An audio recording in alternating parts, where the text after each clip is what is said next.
नमस्कार दोस्तों, स्वागत है आपका।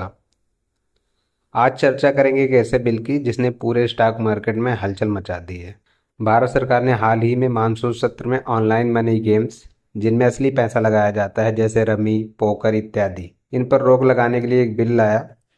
इस बिल का असर सीधा सीधा उन कंपनियों पर पड़ा जो ऐसे गेम्स चलाती थीं। इन्हीं कंपनियों में से एक नज़ारा टेक्नोलॉजी है, एक लिस्टेड कंपनी। सरकार के फैसले के बाद इसके शेयर लगभग 18% तक गिर गए। करोड़ों निवेशकों को नुकसान हुआ।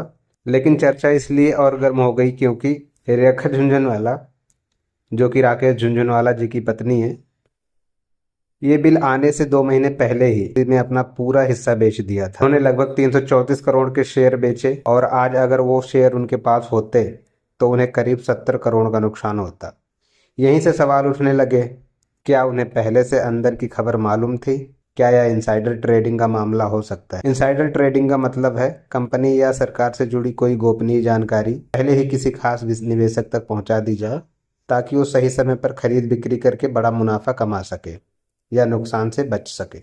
अब ये महज संयोग है या फिर वास्तव में कोई सूचना पहले ही पहुंचाई गई थी?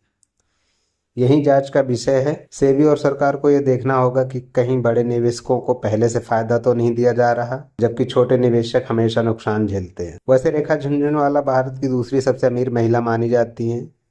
उनका निवेश Titan, Tata Motors, CRISIL, star health जैसी बड़ी कंपनियों में है। कहा जाता है कि सिर्फ उनके निवेश से हर महीने की आय 600 करोड़ तक होती है।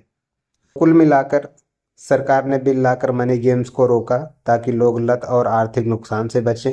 इस फैसले से कई कंपनियों के शेयर भी गिरे, लेकिन रेखा झुनझुनवाला समय रहते निकल गई, जिससे शक और सवाल दोनों खड़े हो गए। अब असली सवाल यह है, क्या यह सिर्फ एक समझदार निवेशक का दूरदर्शी फैसला था या फिर सचमुच किसी ने उन्हें पहले से सूचना दे दी थी?